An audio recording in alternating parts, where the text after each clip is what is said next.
श्री शिवाय नमस्तुभ्यम दोस्तों। भगवान शिव जी आपकी हर मनोकामना पूरी करें, इसी कामना के साथ आज का वीडियो हम शुरू करेंगे।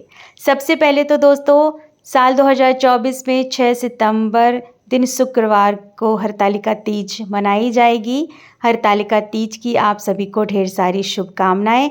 भगवान शिव जी, माता पार्वती हमें अखंड सौभाग्य का आशीर्वाद प्रदान करें और हम सब जीवन पर्यंत अपने पति की दीर्घायु के लिए हरतालिका तीज का व्रत करती रहें, यही कामना करूंगी। और आज की वीडियो में आपको विस्तार से जानकारी देने वाली हूं। दोस्तों, आपने हर तैयारी कर ली हरतालिका तीज के व्रत की।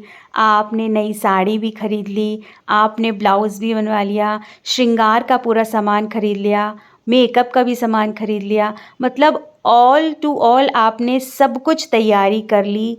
लेकिन मान लीजिए आपका पीरियड आ गया, या हरतालिका तीज के 2 दिन पहले आ गया, या 1 दिन पहले आ गया, या उसी दिन आ गया, तो सब सोच में पड़ जाते हैं कि हमने इतनी तैयारी कर रखी थी इस व्रत की। साल भर से हम महिलाएं इस व्रत का वेट करती हैं, इंतज़ार करती हैं, और जब ऐसा हो जाता है तो मन में थोड़ा सा खटक लग जाती है और थोड़ा सा उदासी आ जाती है कि हमने इतनी तैयारी कर रखी, पर अब है मासिक धर्म आ गया है, तो अब हम क्या करें। देखिए, मासिक धर्म में पूजा पाठ तो करना बिल्कुल वर्जित माना गया है।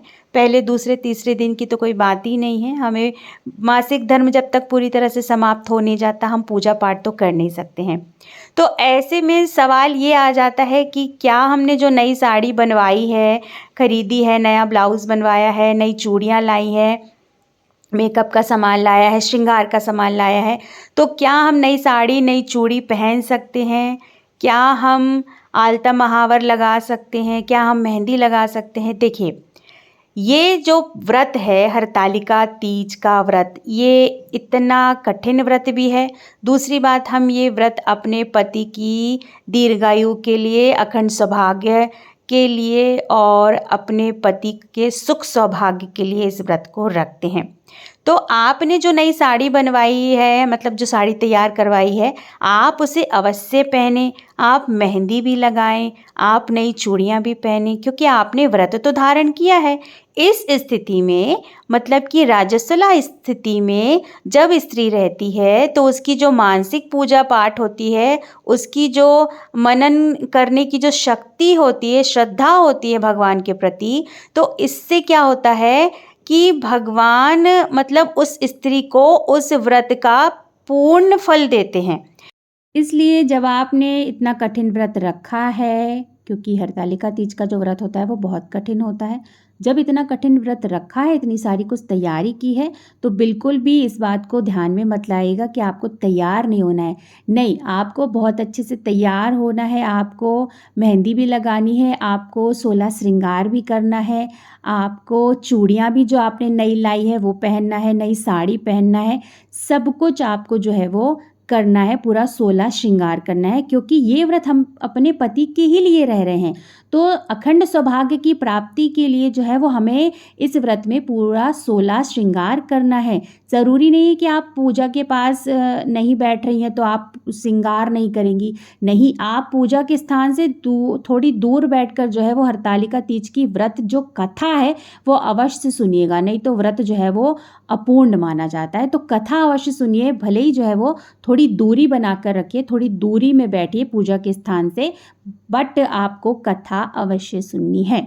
आपको पूरा 16 श्रृंगार भी करना है। बस आपको पीला वाला सूखा सिंदूर नहीं लगाना है, क्योंकि उस सिंदूर में बहुत ही ज़्यादा शक्ति होती है।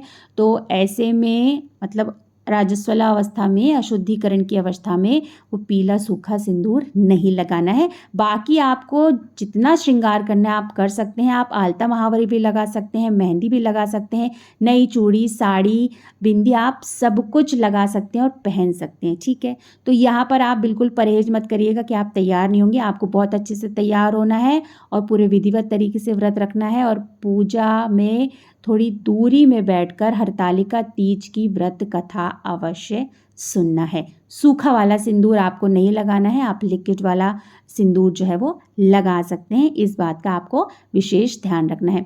अच्छा, कई लोगों का ये प्रश्न आता है कि क्या फिर शादी की चुनरी जो है वो पीरियड की अवस्था में ओढ़ के बैठ सकते हैं, मतलब कथा सुन सकते हैं दूर बैठ के? तो देखिए, चुनरी थोड़ी ना भारी होती है, बहुत कामकाज हुआ होता है चुनरी पे, तो आप उसको धुल तो सकते नहीं हैं। अगर आप ओढ़ना चाह रही हैं पीरियड के समय, तो आप ओढ़ के बैठ सकती हैं, लेकिन बाद में फिर आपको उसे अच्छी तरह से धुलना पड़ेगा।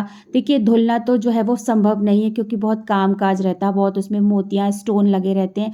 तो आप क्या करिएगा, अगर आप नहीं भी ओढ़ेंगे तो भी कोई दिक्कत नहीं है, लेकिन बहुत सारी जो माताएं बहनें बोलती नहीं हम शादी की चुनरी ओढ़ेंगे, चाहे हम पीरियड में हो चाहे कुछ भी हो, तो आप ओढ़ सकते हैं, लेकिन बाद में उसे अच्छे से आप ड्राई क्लीन करा लीजिएगा, ताकि आप आने वाले जो व्रत हैं उसमें जो है वो उस चुनरी को अच्छी तरह से ओढ़ कर जो है वो पूजा व्रत अपना कर सकें। तो उसे शुद्ध अवश्य कर लीजिएगा, स्वच्छ अवश्य कर लीजिएगा, इस बात का अवश्य ध्यान रखिएगा। तो यहाँ पर संपूर्ण जानकारी मैंने आपको दे दी है दोस्तों। आशा करती हूँ आपको वीडियो पसंद आया होगा। वीडियो अगर पसंद आया है तो वीडियो को छोटा सा एक लाइक कर दीजिएगा और अपने ही चैनल को थोड़ा सा सब्सक्राइब कर दीजिएगा। बहुत जल्द मिलते हैं एक नई वीडियो के साथ, तब तक के लिए श्री शिवाय नमस्तुभ्यम। धन्यवाद दोस्तों।